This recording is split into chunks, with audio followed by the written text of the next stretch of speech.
I co-host with. Hi, Len. How are you? Hi, Rob. How you doing? I'm good. Can anybody hear me? It's good to meet you. I can't hear Frank. Yeah, you won't be able to hear me and you. It's just the way that the setup is. So, I'm just getting it. Yeah. Figuring it out here. So You can hear me, right? You can hear me, Rob? I can hear you right here. Excellent. Great. I can't hear Frank. Yeah, All you won't be able to hear me and you. It's just the way that the setup. All right, so that means that this. I can thing do is- that. Figure it out here. Now we're getting the. You can hear me, right? You can hear me, I Rob? can- There we go. So stream is up. Cool. All right. I should leave that open though, so I can see it. The hell did that go? All right, so I'll start recording. Okay. I'm recording as well. I'm not recording. Good. Don't. And we don't need another stream. All right. I'm ready when you are. 3, 2, 1. Welcome to Creature Geek, the special effects makeup podcast from the fan and pro perspective. I am Len Peralta. And I am Frank Ippolito. And we are back in the game, the podcast game here. Yeah. Things have slipped. Sorry, we've been missing episodes. It's been pretty hectic at my shop for sure, and I know that Len's been crazy busy doing the drawings. Yes. So, but we this so far. I know this month we have a couple things set up. Yes. We have a couple great guests coming up. So please stay tuned. Today's guest is pretty awesome. So let's get to him right now. I'm excited. And by the way, This before is my we get started, excited hello voice. to hello to everybody on Twitch. Yes, 'Cause, live streaming again. And hey, Yep. for you guys on Twitch, we're also going to be live streaming on Friday. Yes. Same time on Friday. Yes, and we have a really incredible guest then. But let's get to our guest today because he's incredible as well. I'm so excited to talk to him. Today's guest is a master sculptor who, according to the Stan Winston School website, has been playing with clay for over 40 years. He is the third generation of FX artists, and over his career, he has lent his talents to such film as The Thing, The Fly, Star Trek, Terminator 2, and much, much more. We are excited to have such a talented artist on today's show, so please welcome to Creature Geek, Mr. Rob Burman. All right. So, Rob, before we dive in, Okay. I owe you a couple $100 and an apology. I don't even know what I did. So, Don't ask. Just take the money. So, when I was a kid in Ohio, growing up and wanting to learn how to do this stuff, you had a set of instructional tapes out. My videos, yeah. These videos about mold making and all this kind of stuff. And I learned from those tapes. Awesome. You know, in the 90s, there wasn't a whole lot of things to learn from. Right. Like you had some tapes. Michael Burnett had some tapes. There was a couple other things floating around. Michael Burnett and I debuted our tapes the same weekend at the same Fangoria. Oh, no shit. We were right across from each other, catty corner from each other in the corner, and it's That's funny. I can Now- tell we were all just looking at each other like, who's going to do well? Oh my gosh! Now, I didn't buy those tapes because I was a poor kid in Cleveland. Yeah. I Like dubbed them most off people, of they just dubbed them. Yeah, sure. I dubbed them off of a friend, and I have the tapes for you guys on Oh Twitch. my God! These are the tapes that I dubbed. I even spelled Berman hilarious. 2 different ways on these tapes. So I owe you money now that I'm grown up and I have some money. I'm going to pay for those tapes. Well, I was at a horror convention in Orlando about 10 years ago now, I guess, and I saw at the video table the entire set sitting there, and I looked at the guy who was selling them, and he looked at me, and there was a price tag for all 6 tapes of $40, and he looked at me embarrassed because, like, I'm sorry, but VHS was practically dead. No, there was. DVD was taking over. There was never going to be any more of that. So VHS. So I thought it was very funny. And while I'm standing there looking at this guy, a guy walked up and bought them and left. Had no idea I was standing there.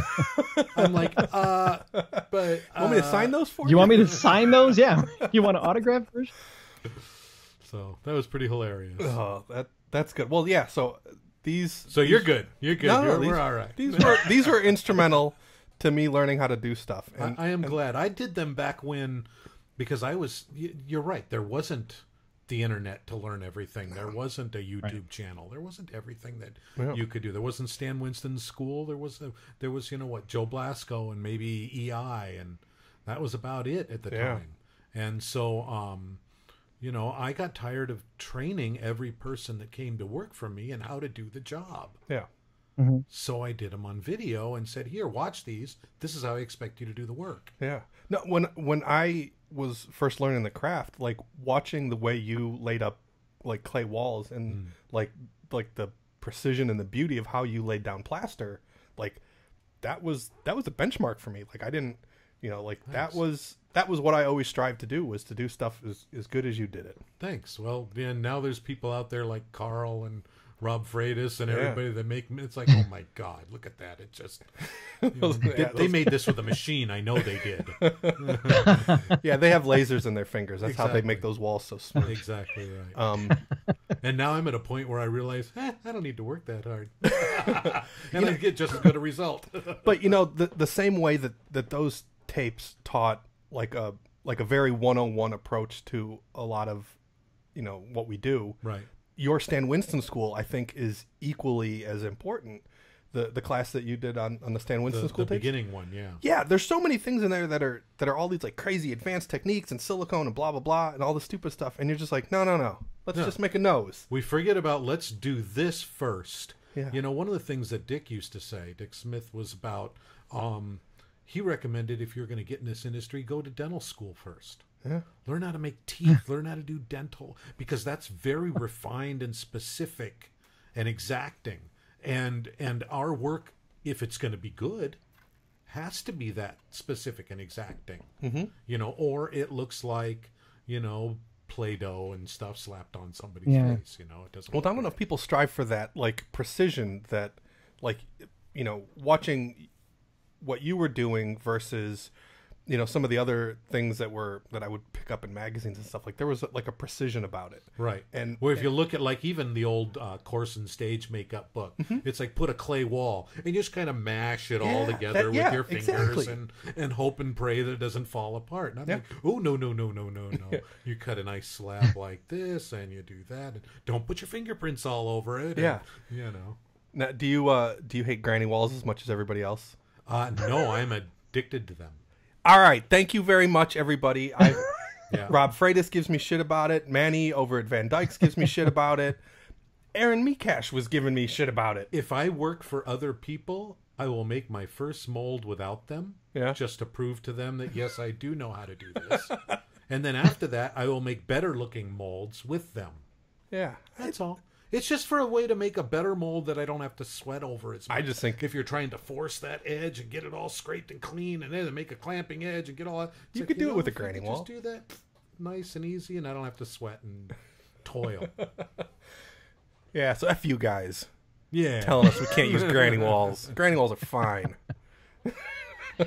I had a question for Frank. Frank, what do you think is the single most important thing you've learned from Rob from watching those tapes? What do you think is the one thing you've learned from him? I think it was always the attention to detail. Like when he would make lay up the plaster, like it was always clean and nice and pretty, and the mold walls were always straight and 90 degrees out from the part. Like everything was, it was those little details that you can just slap stuff on, but like it really is that it's making sure that that you make that attention to detail in the beginning so that you're not having to fix it later because you didn't. Right. Yeah. Yeah. So yeah, that was nice. Are the videos, are they available online now? Is there a way to see them? You still have to purchase them? Recently been re-awarded the rights to them.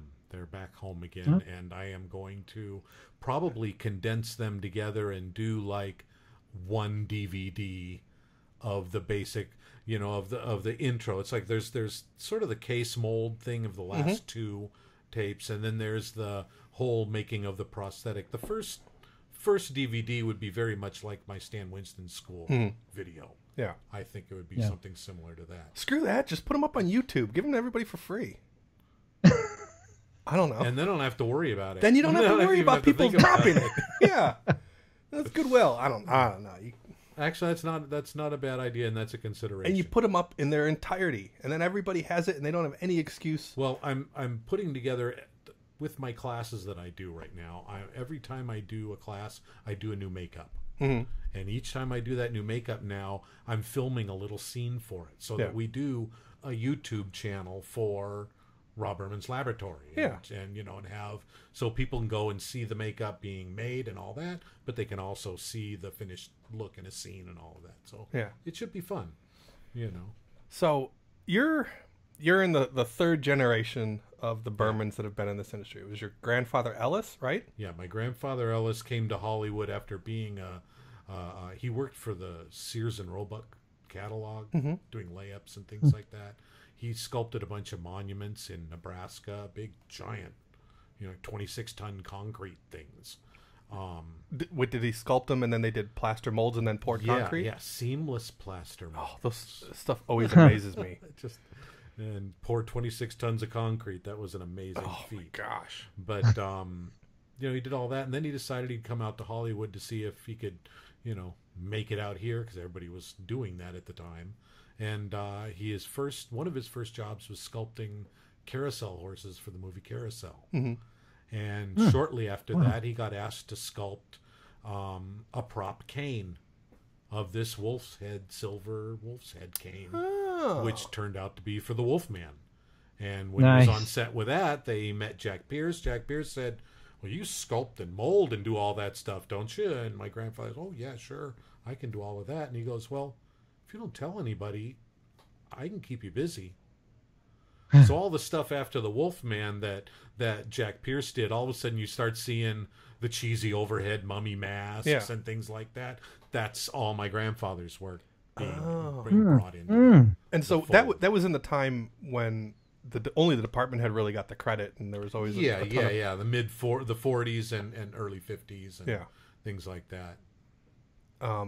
So he made he sculpted the mass-produced like mummy masks, things like that. Is that what you're saying? Well, he did a lot of that for like Don Post Studios and some mask companies and things like that back then. There wasn't a whole lot of licensing and stuff like that, so everybody just made masks and tried to sell them in the toy and hobby stores and things like that. Yeah. So my grandfather had a line of them, and he went over and helped Don Post with his line of stuff. And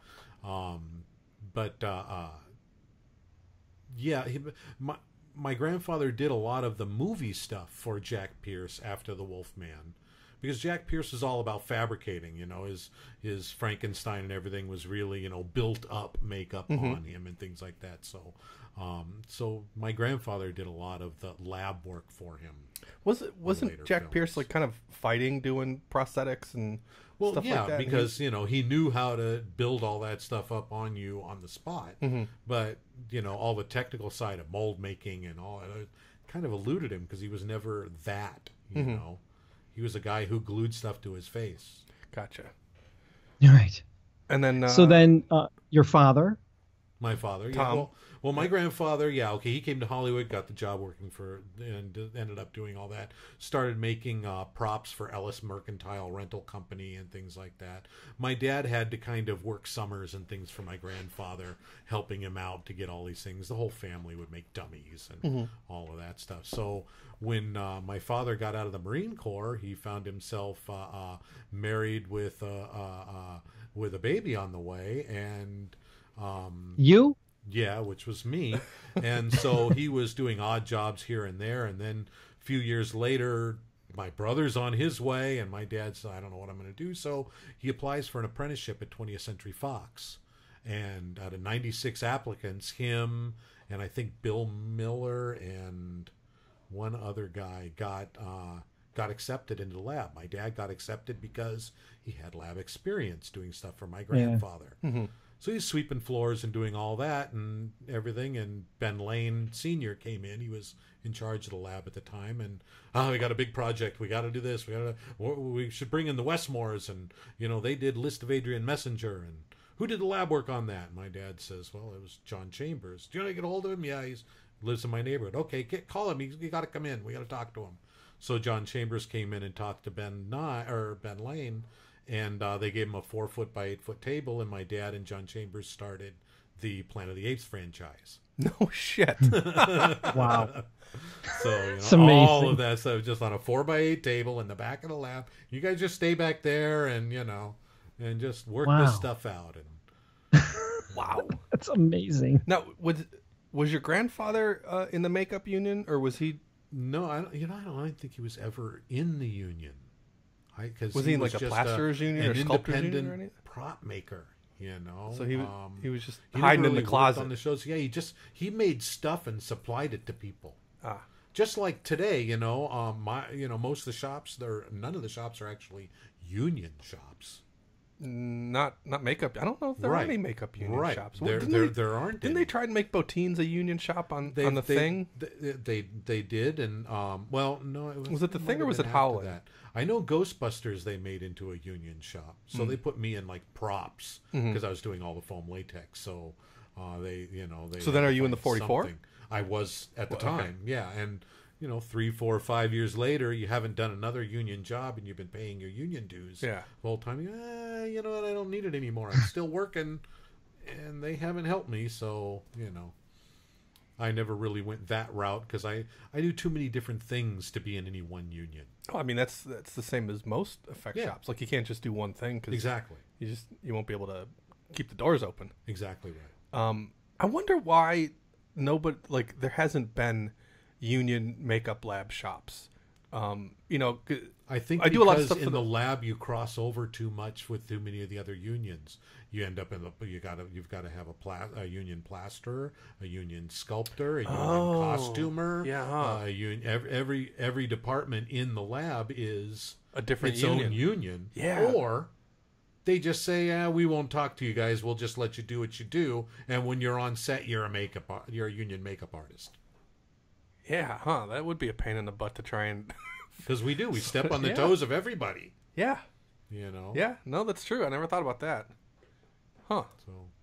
So you have a shop going on now. Yeah, I had a real big facility and everything that I saw the industry taking a turn and realizing that the big shops were going to be fewer and further between. Mm-hmm. And so I downsized back. I bought a piece of property and built my own shop at my home. And now you can't get me out of there. Except for things like this. Yeah, pry you out of there. So let's go back for just a second. So the Planet of the Apes franchise was really it was cemented by your father. Yeah, and it started at the time with John Chambers and my dad. Yeah, sure. And then at what point? Because you were the firstborn, you were the oldest. At what point did you start? Were you interested in wanting to work with your dad? I'll go back a little bit before I started to say that when my dad was doing apes and things like that, there were no independent shops. Nobody worked outside of the studio system. If you didn't work in the studio system, you didn't work. Just the way that was. You worked on the lot. Mm-hmm. So my dad and John, John got a contract with the CIA. And they said, we want you to do disguises and train people and all this stuff. And, and they said, well, great, but we can't do this on the lot. I mean, we make movies here. That, they can't do that. So they opened their own facility, and all of the other makeup artists said, oh my God, you guys are never going to make it. But they didn't know they had the CIA contract. So they opened the shop, and for the first year or so, they did stuff for the CIA and little independent films here and there and whatnot. And then John decided he was going to retire, and but for a man who was going to retire, he took the CIA contract with him, and sort of left my dad and my uncle with a shop and a 5-year lease. Oh, jeez. So they just kept doing it. They just kept doing whatever show came their way. Now, is that the shop that your dad had over on Magnolia? No, that was a shop over on Willis Avenue in Van Nuys, next to the train tracks. Gotcha. And what they called tortilla flats. And so that was in there, and that's where Stan came to work with my dad and everything. Mm-hmm. And Stan ended up doing the Star Wars Christmas special out of that shop. And then my dad gave him this job called The Exterminator, which Stan opened an actual shop with over on Parthenia, and started his whole place doing that. Wow. Anyway, so my dad and John started the facilities, all that. So now here I am. I'm in high school. It's the late 1970s. The whole Argo thing, I had no idea of. But if you pan left in Argo when you're looking at John Chambers, you'd see my dad. You know, because he was all part of that. So Tom was represented in Argo? Well, he would have been. Oh. But the guy who did Argo, the agent, didn't like my dad. Really? So he kind of wrote him out of it. Didn't put him in. What a bummer. Yeah. Interesting. But it was John and my dad and Eddie Henriquez. Really? He came out of all that. He was being trained for the CIA when he started working for my dad. No shit. Anyway, so here I am in high school, and all my friends are getting jobs being bus boys and, you know, working at the market and stuff like that. I don't know what I'm going to do for a living. I have no idea. And so I tried being a janitor and a night janitor, and that was hell. And then I was a dishwasher for an ice cream parlor, also hell. And so I went to my dad and said, how about my best friend Dale and I clean your shop 2 or 3 nights a week? You know, and we'll and that way you can come into a nice shop every day, you know, and have a place to work. He says, that's a great idea. So we clean the shop, and we'd go to school, and I'd be in school the next day, and somebody would come from the front office and give a note to the teacher, and the teacher would say, Robert Burman, they want you in the office. I'm like, oh. So I'd go up to the office, and they'd say, there's a phone call from you. It's your father. And I'd be like, okay, you know, what do you need? And you'd go, where'd you put this? Where'd you put that? Where's this thing? Where's that thing? I'd be like, well, it's here. It's there. I didn't see it. He'd say, come in after school. I'd be like, I was going to go hiking after school. No, I need you after school. Okay, fine. I'll come in after school. So I started coming in after school, you know, and then I did my whole senior there after school. And then when I graduated, I just stayed because there was work, you know, and things were going on. Yeah. And then the next year I trained my best friend Dale, who was a year behind me in school. So, you know, and he would come in the afternoons all day, and I'd be there all day. So I would train him on how to do stuff, and basically train all the new guys that came into the shop and organize and clean. And next thing I know, I'm foreman. I'm in charge. I'm like 19. And then my dad laid me off, and I'm like, what am I going to do now? I don't even know how to look for work. I don't know the first thing about this. And all of a sudden the next day he calls me, he says, oh, here, call this number. They called me and they're looking for a foam runner. I'm like, okay. So I call this guy, and I talk to this guy, Eric Jensen. And next thing you know, I'm at $500 a week working on the thing. Over at Bottines, huh? Wow. That's so crazy. And I kind of never looked back after that. So what was the first show you worked on with your dad? Were you ever able to work with your dad on a show, or were you just running the shop? There were times he would take me. The first time he took me to set to do anything was probably Cat People. It was a union show, and I was helping to set up the thing. So as soon as the special effects guys heard that I was in there setting things up, they called the union guys, so I had to kind of ditch out. But did you ever get in the union? I was in props, like I said, for a while. I was in mold makers for a while, mold makers and sculptors for a while from Batman. Yeah, but I never tried to get in the makeup union. Left that for your brother. Yeah, whatever. But yeah. So where were we? I don't know. We're talking about. Oh no, I was working with your dad. You worked him on. Okay, so there were times where he would be on. He would take me onto set. I remember one time because he had the flu, and he brought me to set with him to represent him. So my brother and I got to do all the set work on Halloween 3 for him. Oh, that's cool. So you could see he go sleep in the car, and we'd go, you know, catch robots and things like that. So, you know. So yeah, occasionally there were some things where we were on set at the same time and whatnot, but mostly I kind of tried to talk him out of it because I didn't really care to be on set that much. I like being in the lab. Yeah, you go to set and I almost feel like I'm going to fall asleep because there's like nothing to do most of the time. It's my ideal job is 80% in the lab, 20% on set. Yeah, that's ideal. Yeah, I like staying in the shop. Yeah, you're in your own little bubble. When you're the shop guy, you don't work on set, so you don't meet the producers, production managers, and directors that give you your next job. Yeah, I guess there's that. So, it's hard to sell yourself when you're working in the shop. Yeah. But it's hard to get any work done if you're always on set. Yeah. You Huh. know? Well, that's So why you have to you- have really good guys in the shop, So you can walk away from it Yeah. and have really good guys on set, so you can walk away from that. Yeah. And then you are seen as the great figurehead that everybody goes to. There you go. That's what Stan did. That's exactly what Stan did. Yeah. Yeah. So you started making it on your own without your father. You started work. You said you started working on the Thing. Yeah, I went from the you- Thing, but then I went back to my dad's shop for like some commercials and Halloween 3 and things like that. And then I went and worked with my uncle for a while, and Who's your uncle? Sonny Ellis Burman Jr. Oh, okay.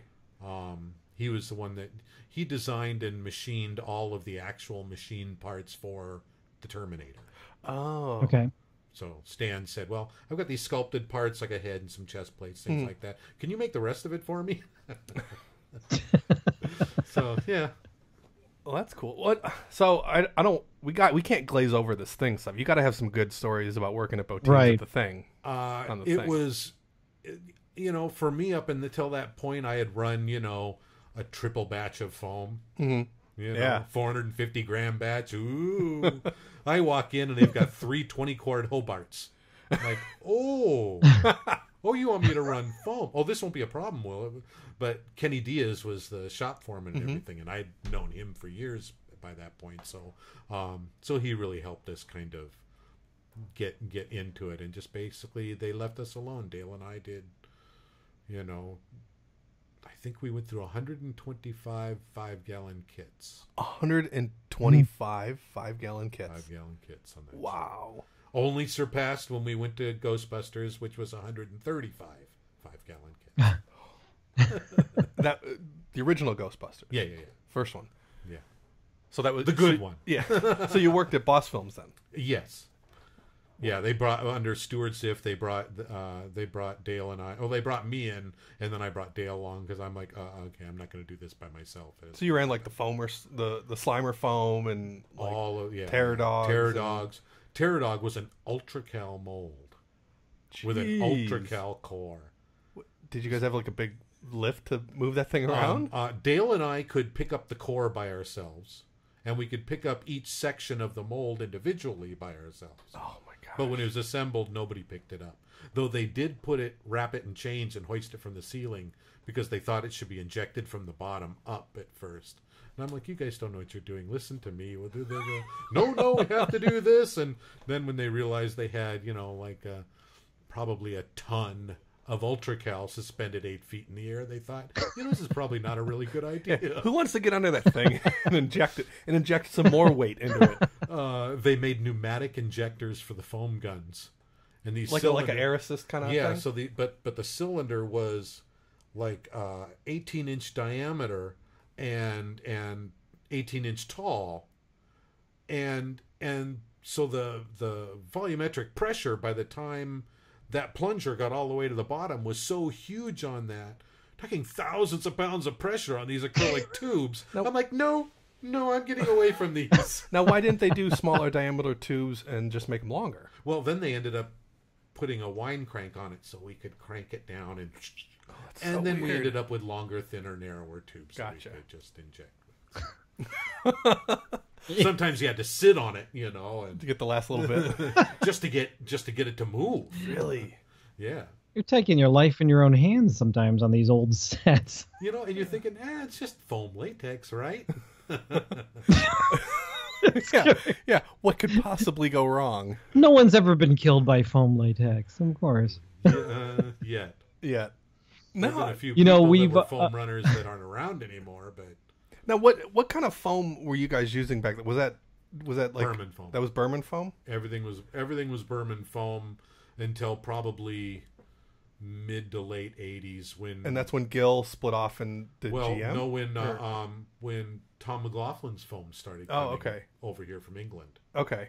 And then, right around, I don't know, 87, 88 maybe, is when Gil stopped being my mom's chemist Mm-hmm. for doing Burman foam.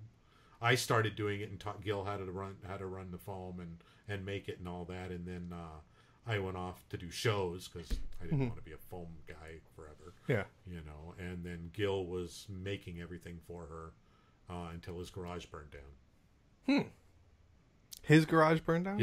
He was making it in his garage. Oh, really? And he left a hot plate on. Oh, jeez. Oof. You know, and sometimes that kind of thing happens. So after that, there was a falling out, and so my mom made half that stuff herself. Really? Yeah, she was just tinker around. She drove her own forklift. She made her own foam latex. She made her own gel effects. The woman could do anything. Wow, that's great. I still have my Burman Industries catalog from the 90s. Yeah, I've still, got a few of them. Yeah, I still look at it like nostalgic. Of course, it's awesome. My first time I came out here was in I think it was '97 when they had the very first makeup trade show. Right. And when we landed, the first place I wanted to go was to Burman Industries. And I got a goofy picture of myself trying to find it. Like it was in that industrial park, like around the corner, and we're driving through this industrial park. Like, where the hell is this thing? And it's like in hiding. The back around the corner. Yeah. Yeah, it was. She first started Burman Industries because she had the foam latex. That was part of her divorce settlement from my dad when they split. Now, did your dad develop that formula? No, it was Charlie Schramm's foam. Okay. It was Windsor Hills foam latex, and Charlie wanted to retire when he was like 77. Mm-hmm. So he sold it to my mom and dad.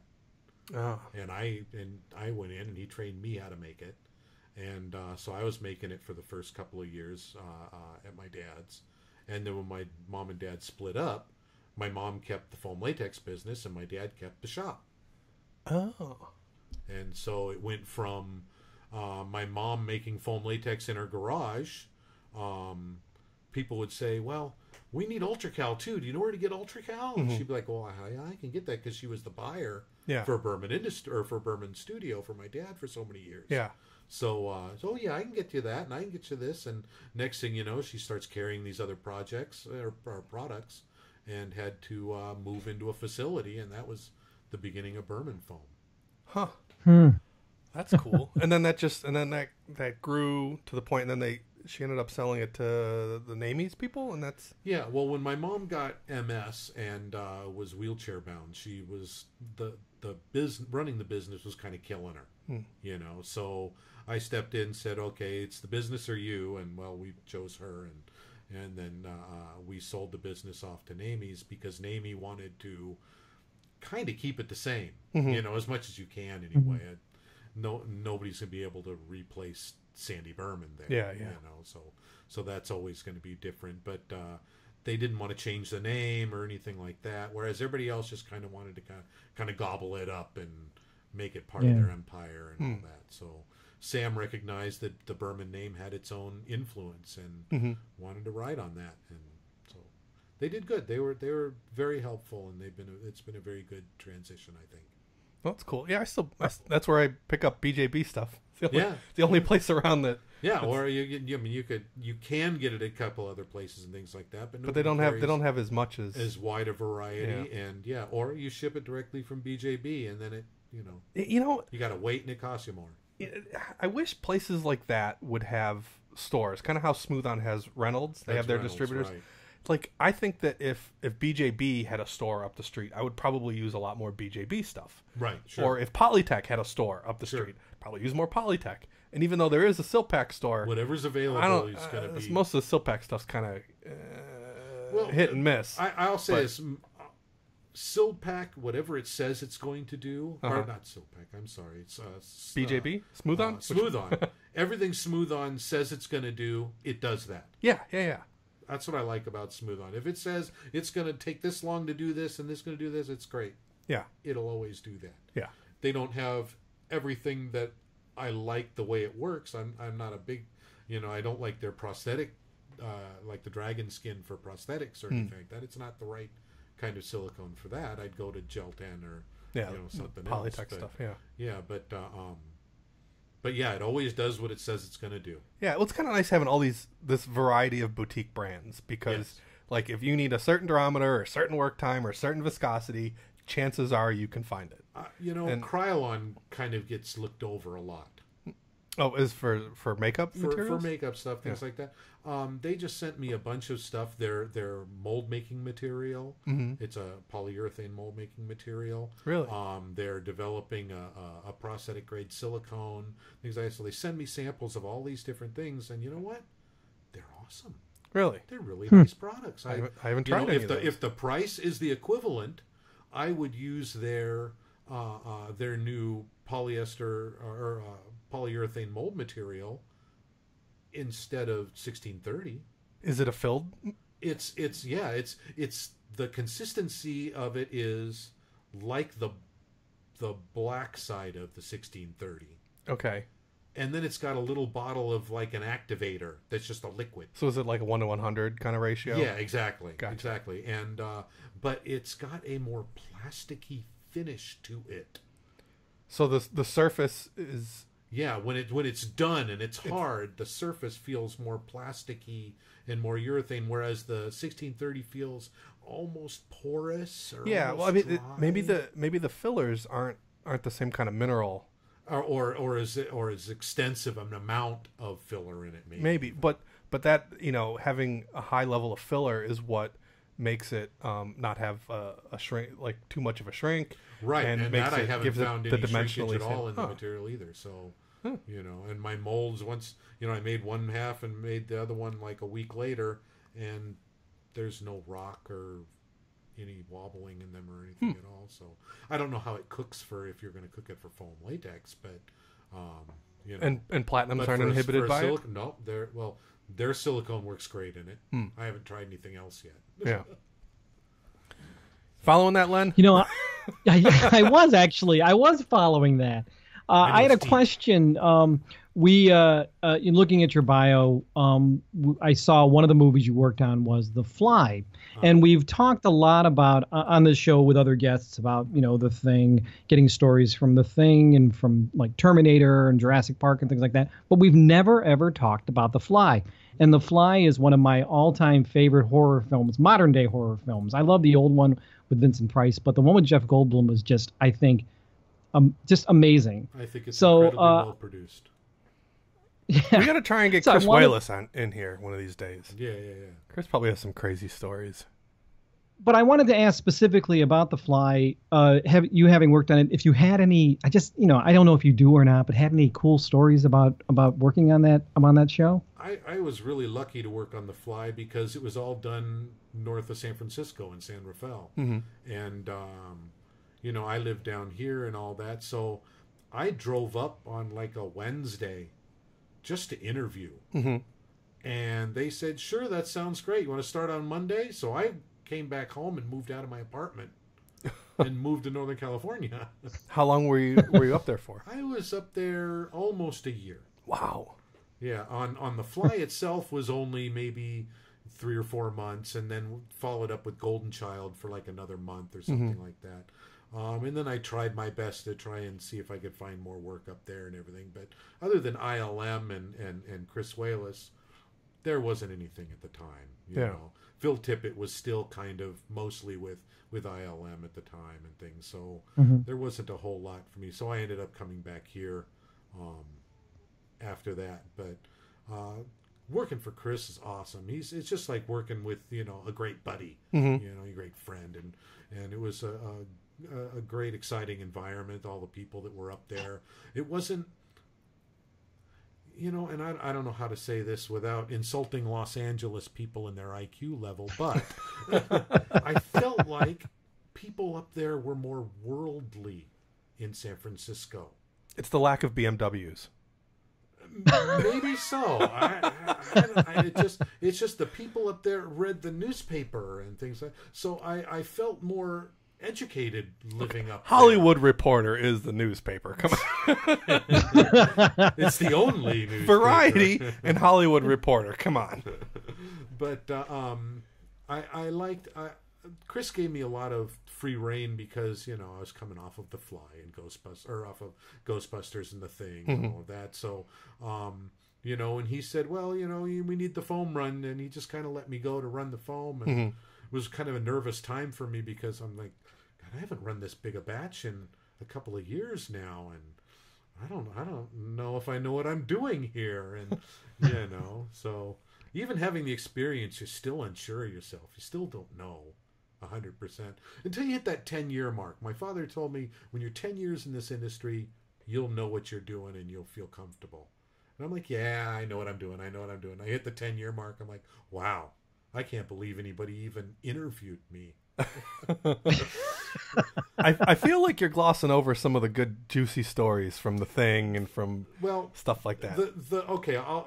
There's got to be the biggest juiciest thing for The Thing was having worked for a month making all these perfect Norris heads to crawl across the floor, and had 30 perfect foam skins for this head. And coming back after the weekend and finding them all gone. Like, are they in paint? They're like, no. You need to run them all over again. Like, why? Well, the mechanics on the weekend were testing with their mechanics, and every time a skin would tear, they just go get a new one. And throw the old one away. Oh, jeez. So they went through all 30 skins in one weekend, and now I've had like 5 days before the shoot to start running skins like crazy. Bottin was very meticulous, as was his training from Rick Baker. The tiniest, most minute little, if there was a tiny minute gnat bubble in the tip of a nose on a full body foam Norris body, we had to run it over again. Because you couldn't put a dot of duo on it to make it go away. It wasn't a perfect skin. You know, so we had a lot of catching up to do that, to just make sure that everything was absolutely flawless and perfect, and was done with enough copies so that if they tore them all up, we still had some left over to shoot. Now, do you think that was being a perfectionist, or being nuts and not saying, you know, we have a certain amount of budget and a certain amount of time, why don't we just patch one of these skins and it'll be fun? Both. It's the mechanical guys were like, look, after it tears, it doesn't have the same resilience if you glue it back together, so we can't really tell if it's doing what it's supposed to do or not. So we have to use a fresh skin every time, was their reasoning. And my reasoning was bullshit. It's a test skin, you donkeys. You know, or how about when the Norris body is on fire? And or they're gonna blow the duct monster away, and you know, we've got one of the mold making crew underneath moving the head and all that stuff they're doing, and they did all of the slime was carbopool slime, which is acetone based, and they have a fire bar. Wait, what is this stuff? It was called carbopool. I don't know what that is. It's like slime. It's old time slime, but it was solvent based. Really? So because they could thin it out right and all that, it was less viscous to pump through the tubes, or I don't know what their decision was or why they used it, but they also had a fire bar that they had underneath the camera so they could shoot past the flames to show the Norris body with the head starting to stretch off. Take one, okay, that one looked all right, that's great, let's do it again. Take two, clean it all up, put the new body in there, light the fire bar, and boom, the whole set goes up in flames because it's acetone. It's all acetone fumes everywhere. And the guy who's operating the head on the bottom underneath is down there going, you know, I can't just crawl out of here. Jeez. Help. That was my only time on set for that show. And it was late night, and we were shooting in the back sound stage. No fire permit, no fire marshal. Oh, jeez. It was just like, you know, the Wild West. Yeah, that's that was probably the craziest of the moments, you know. Yeah. Long hours of coming out of the soundstage and realizing, wow, it's tomorrow. Was it that kind of schedule on the fly also, like real quick? The fly was much more lax. In fact, I think we did really set hours. You know, it was like 8 to 6.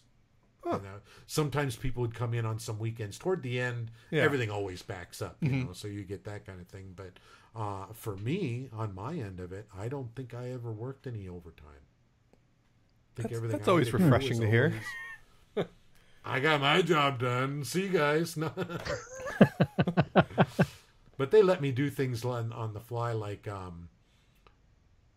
design the rig that was going to be the skin splitting off this, what we called the space bug. Oh, cool. So what I did is I did a bunch of curled spring steel lined inside these skins and then laced together with a single tube down here, so that when you pulled that pipe out, everything kind of unzipped and unfurled. Oh, that's kind of cool. And peeled apart with ultra slime underneath it. Yeah. Do all that kind of thing. No acetone slime. No.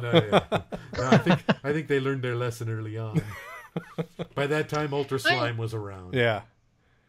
I have sort of a practical question here, and this is, of course, showing my fanness of the show. When you're working on a set, do you get to interact? I know your main boss is the person running the effects crew, but do you ever interface with the actual director of the movie? So, say for The Thing, obviously it was John Carpenter. For The Fly, David Cronenberg. Do you ever get to interface with them? It depends on who you are on the show. You know, if you're the key on the show, absolutely, you're going to interact with everybody. If you're one of the first or second assistants, you might be interacting with, some of them a little bit. But the further down on the totem pole, the more it basically, you can interact when they talk to you, basically. Sure, gotcha. On The Thing, I didn't talk to John Carpenter unless he talked to me, But right. But then there was actually, and this is my favorite moment of my entire career, my favorite moment. All right. I wasn't even working for the production on the show, but my brother hired me to watch the masks that he had built for Mission Impossible 3. Mm-hmm. Because he was having to do Philip Seymour Hoffman's neck pull away, mm-hmm. Makeup. So he's putting the neck on Philip, and all of a sudden I hear them calling for my brother. So I walk in. What do you need? And they were doing the mask that is in the box, and they open up the box and it mills it into Philip Seymour Hoffman. They take the mask off and they put it on Tom Cruise, and and they wanted to do this whole sequence in one take without having any edits. So what they do is they have it. It's already looking like Philip Seymour Hoffman. It's got some hair pieces stuck to it. They take the mask off and put it on Tom Cruise. And as they do it, they wipe by Ving Rhames' back, which gives them a place to cut. Yeah. So they can cut and then put Philip Seymour Hoffman in place. Yeah. Well, every time they pulled the mask off, the eyebrow hair pieces would pop off. It was a silicone mask. Yeah. Silicone and lace hair pieces, and they would pop off every time, and it wasn't working. So they call for my brother to fix it and everything, and he's not there. So I walk in and I'm like, yeah, what do you need? And I look up and it's J.J. Abrams. It's the head of Paramount. It's Ving Rhames, Tom Cruise, the first AD, the production manager, and everybody, Michelle Burke, everybody's looking at me. What are we going to do? We need this to get fixed. And in the back of my mind, I had heard that morning that this movie was being $65,000 a minute. Oh, jeez. And I'm like, and I looked at my brother's assistant, Hugo, and I'm like, Hugo, do we have more of these eyebrows? He's like, yeah. And I said, Michelle, can we ruin these? She says, you can do anything you need to. And I said, great. Okay, Hugo, go mix me some gel 10. Mix it on the way back. Look at the AD, and I go, I need 5 minutes. Yeah. And he's like, okay, all right, we'll see if we can find something to do. I'm like, okay, great. So Hugo comes back, and I stick those eyebrows on. I get them on place, and it's tacking up. It's about to set. I walk up to the AD, and I go, you're done. We're ready to go. And he goes, that's only 3 minutes. And in my mind, I go, I just saved you $130,000. One of the things that I don't remember who told me this, but early on set, they told me that if an AD is ever asking you for a time estimate, to always overestimate, because they're going to try and lowball you, sure. But to always give them weird numbers. Like if you need 10 minutes, tell them 13. Because in your mind, you can sort of quantify 5 or 10 minutes. Right. But 13? Is that Throws 15 minutes? Or, you know what I mean? It's like people charging like $19.99. Yeah, that's $20. You know, but you see $19.99. It's... I've had to in the trailer tell usually the second AD is one that's coming up to you asking for estimates and stuff. Yeah. I have done the I'm going to add 10 minutes every time you interrupt me. Because you are breaking my concentration, and I cannot just step right back into this. You know, every time, if you're coming up to me every 5 minutes, you know, I'm going to tell you 10 minutes longer than last time. That's just the way it's going to be. If you bug me again, I'm not going to finish. And boy, you know, they leave you alone as long as you deliver. If you are a person who delivers and you get done on time, that person who's going to want to micromanage you will leave you alone after a while. Yeah. All of a sudden, they're like, you know what? This guy always comes in on time. I don't need to worry about him. Yeah, good ADs like know when to like leave you alone. They know a good AD is not going to be your best friend. No. They're sometimes a little bit of a hard ass. Well, that's their job to be a hard ass, but some of them can be like cool by still being a hard ass. When I did the Superboy TV show, we would flip flop ADs one week to the next, and one AD was a hard ass. We always wrapped early on Friday. The other AD was your best friend, and we were ripping pages out late Friday night. Oh, jeez. You know, every time. And it's because the guy who was a little bit of a hard ass, everybody got the job done. Oh. And the guy who wasn't the hard ass, everybody kind of walked all over. Oh. That's to their own detriment in the long run. Yeah. You know. You had mentioned something that you did the Power Rangers stuff. Was that the at your first year of my company? And was that the movie or the TV shows? The first movie, yes. Tell me about that. We got called by Joseph Porro, and he says, "Can you make us helmets?" I'm like, "Sure." Hey, we're working for Joseph Porro right now. Oh, really? Yeah. Oh, yeah. Yeah, we're working on Orville. Oh, okay. Yeah. Yeah. He had no idea what to do at that time on all of this stuff. So, and we have mutual friends and things. So he called us, and I came in. He's like, "Well, can you do helmets? Okay, we can do helmets. Okay, can you do the suits? Yeah, we can do the suits too. Oh, can you do the belts? Can you do the gloves?" It was like pieced to us over a couple of month period. Yeah. But then we ended up doing them basically head to toe, the whole Ranger costume. The idea was, and we designed them back when Steve Lang was directing the movie, and the idea was we wanted them to look like Ferraris. You know, not spandex pajamas. Yeah. Ferraris. So we made all of the suits out of vinyl coated spandex and fast flex. Oh, geez. Suits were almost 50 pounds a piece. Wow. So that's a really low durometer urethane rubber, right? Yeah. It's like a 35 or 40 durometer. Oh, is that urethane rubber? Oh, is that? It's a little bit dense, yeah. Oh. It had to be because we couldn't make anything out of foam because we vacuum bagged the vinyl fabric over the armor plating.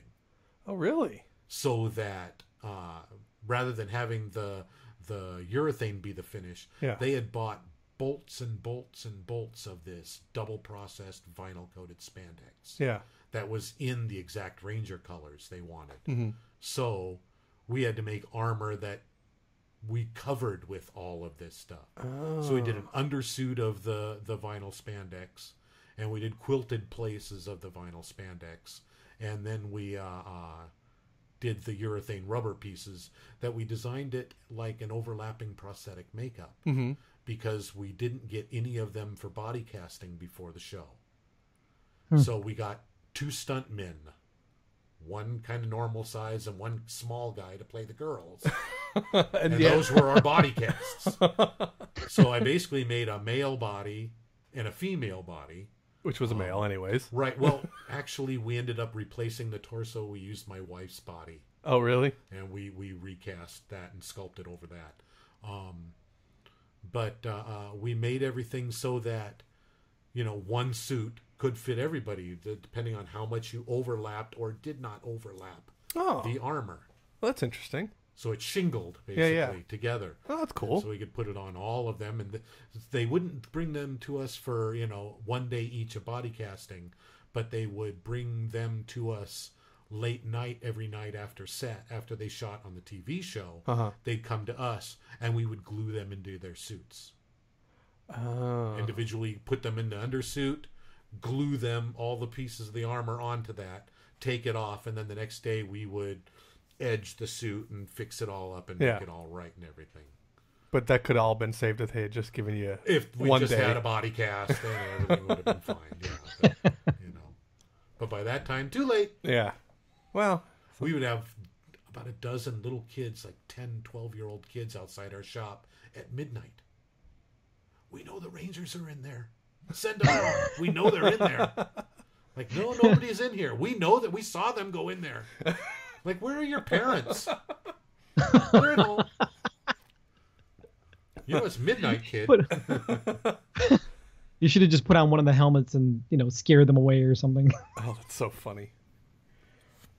Nothing would have scared those kids. They lived in the trailer park in a bad neck of town. These kids wanted to take on the Power Rangers. I wanted to ask you a little bit about your sculpting, your personal sculpting. Not, are you still doing a lot of your personal sculpting? I am actually. Today, I worked mostly on one of my new Da Vinci grotesques. Oh yeah, those are cool. Nice. They're just when I discovered that artwork and saw it looked just like the stuff I used to draw when I was in school. Mm-hmm. So I wanted to sculpt them.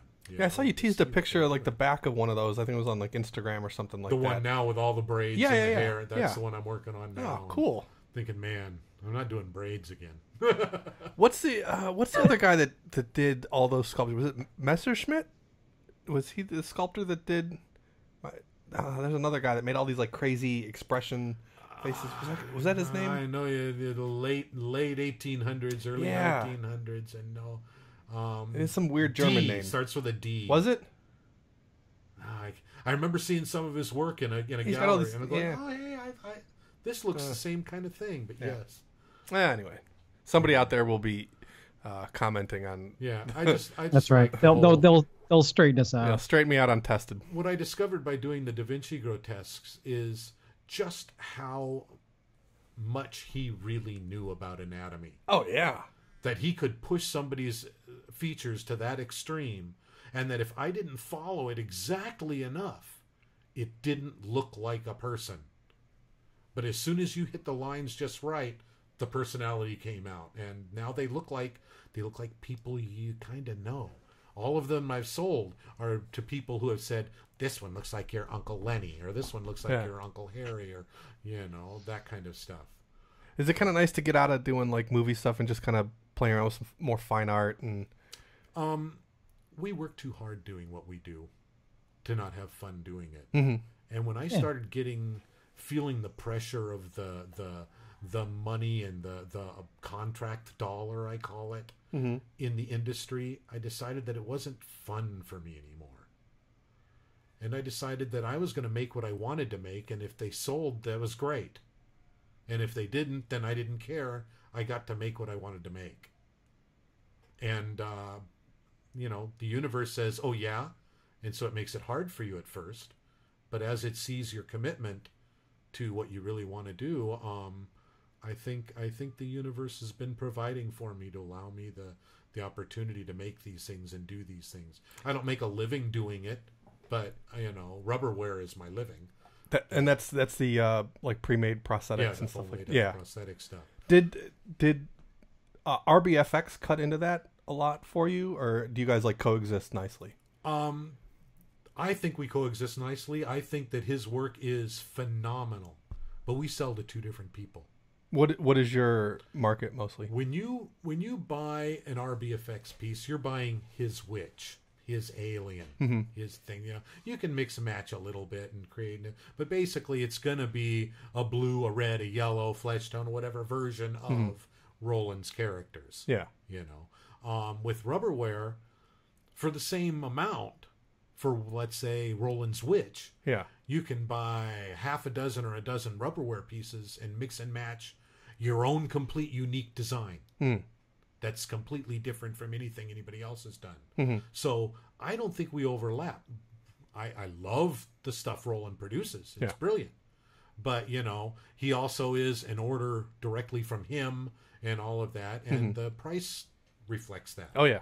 Whereas we've got 45 distributors around the world, so you can buy us anywhere you need to. We're sort of like I think we're damaging Wuchi more than Rubberware is damaging gotcha. RBFX. Do you run all those pieces? Do you have people that run the pieces for you? I do, but right now I have my assistant Alex DiNardo does all our foam latex. Oh, cool. We just basically contract her as her own foam latex company, and she just runs everything. Oh, nice. Wuchi's kind of gone through a bunch of changes over the years. They've tried when Rubberware started doing well. They started introducing foam latex pieces with Wuchi and things, and I'm not going to bag on them or anything like that. They have their place in the industry, but the people who run it don't have any interest in improving it beyond what it already is. Since Rubberware produces all the pieces for the IMATS Battle of the Brushes now, we come out with like a dozen new pieces every year that are geared toward, Guardians of the Galaxy or Star Wars or this or whatever they decide. They're not need that exact piece. I'm not going to copy a Star Wars alien. Yeah. But I'm going to do an alien that is Star Wars-esque. Yeah, interpret. So that people can do what they want to do and come up and since then, we've gotten some really great feedback that they really love the pieces now. So I looked up just a witch nose. I looked up that sculptor. It is Messerschmitt. This guy. Messerschmitt. Oh, okay, right. Yeah, all right. But see, most of that is all done carved stone, isn't it? Maybe. I think one of them. I'm gonna have to read up. Some of them they're actually carved in stone. Yeah. That scares me. I don't like anything you can't put back. Well, you carve it in plaster, and then you just mix up some more plaster and put it right back on. Yeah, right. There you go. All right, Len. What do we got? Well, we always ask this to every one of our guests. It's usually our last question to our guests. Words of wisdom. The piece of advice you can give to the young pro getting started in this industry. What would you say? My go-to quote on that basically is, if you want to be good at anything, do it every day for a year. Right. Do it every day. Your birthday, holidays, Christmas, doesn't matter. If you got to go to a funeral, I don't care. You got to do that today. If it's going to makeup, it's a makeup. If it's a sculpture, it's a sculpture. Whatever it is you want to be good at, do it every day for a year. And at the end of a year, you're going to know one of two things. That you're pretty good at it, and you can probably get hired doing it. Or maybe you might never be, and it's time to think of something else. Or you hate it. Yeah, you could absolutely hate it or whatever it is, but then you're never going to be good at it anyway. So same result. Right. So that's my big thing. My father told me, and I said it earlier, that about the 10-year thing, that you're not really going to know what you're doing until you hit that 10-year mark. There's a lot of people hit that 10-year mark that still don't know what the hell they're doing. Absolutely. Because they don't know how to get better. Yeah. They don't know how to. Yeah. I know some, I hate to say this, look at the union. Oh, how many people are in the union? Yeah. And how many of them can actually do a makeup? Yeah. The people that aren't just puff jockeys. Yeah. Yeah. But even so half of them can't even really do a straight makeup. Yeah. If you look at it, Well, I'm not saying puff jockey, like people that like to be in the makeup union, and you're not judged by whether or not you can do a prosthetic makeup. There's lots of really amazing makeup artists that just do straight, that don't do prosthetics. Absolutely. So there's when an I say art puff, to that, because when I say I don't do that. Yeah, when I say puff jockey, I don't mean straight makeup people. Puff jockeys are the ones that are brought on to like watch set, and all they do is like dab the sweat and then go sit and check their phone. Right. Like, those are puff jockeys. My dad would say, yeah, he wears all the hats. He's been on it. He's been on all the shows and done all the things, but still can't do anything. Yeah, it's kind of a bummer. Like, you would think that the union is, like being in the union, like necessarily means something, but it's not a yardstick for how good or bad you are. It just means that you happen to have met some criteria and you got to pay your dues. It's a club that's going to give you benefits and fight for you under contracts, hard legal but it does. But it doesn't. Being in the union does not mean that you're any good or not any good, because there's plenty of people that are amazing in the union and not in the union. Sure. Yeah. Right. Well, again, I mean, there was one time early on in my career where I thought I might, try to get in the union and see what I can do and everything. And what I found out is, I'm talking to the union representative, I'd had almost 20 years experience at this point. Mm-hmm. Done an awful lot of stuff, and they knew exactly who I was. And they said, "No, we can't let you in." And I said, "Why?" And they said, "You don't have the paperwork." Because all those shows I worked on, I was never working for production, so I didn't get a pay stub that said I did makeup. Yeah. And I was never on the call sheet because I was always in the shop. Yeah. I did all of this stuff, created all of the look of their entire film, but I'm not eligible to be in their union. Yeah. My biggest pet peeve at this point right now, because the union's great for what it does and all that. It's fine for if you need that to do what you need to do. Yeah. But it bothers me when I'm on a non-union show mm-hmm. and there's a union guy on it. Oh, they're stealing the work from all the non-union people trying to come up. So jerks. So we can't work on yours, but you can work on ours. And it used to be that you couldn't. Oh yeah, the union would get mad if you work on non-union But then stuff. the union got so big they couldn't take care of all their people. They couldn't give them all work. It's because half of them are useless. Okay, we'll look the other way and won't fine you. You used to get thrown out of the union by the third offense. Oh really? Not anymore. Now it's a mafia that says you can work here if you give us money. But you still have to meet that criteria and get that paperwork. And you know what? If you don't work all the hours, we're not even going to give you your benefits now. Yeah. So, I did it cheaper. I paid for it all myself. Yeah. I pay for my health insurance, and I try to put money in a savings account. Got to. Yeah. I have my own union. It's the local the Frankie. Yeah, the local Frankie. The local Frankie. Yeah. The Ippolito 100 or something like that. We have some people to thank before we're out of here. Thanks to everybody chipping in a couple bucks on Patreon. It's going to put stickers in your hands eventually when we design the next round of stickers. We are also working on some shirts. I haven't told you about this yet, Elon. But we're working on shirts. We've been brainstorming that here at the shop. Yeah, so we're going to be doing some shirts too coming up in the next couple of weeks, I hope. Cool. So anyways, thanks to everybody chipping on Patreon. Jason Moore and Eric Seglum, my two favorite people in the universe. My second two favorite people in the universe, Ghost Ride Productions and Kevin Oakes.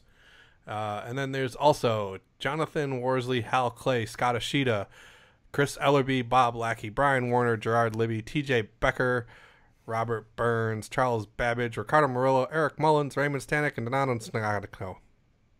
Nice. Thank you so much, guys. Thanks, guys. And where can people find you? I think I may have just followed you on Instagram, but why don't you tell us officially where you are on Instagram and on the internets?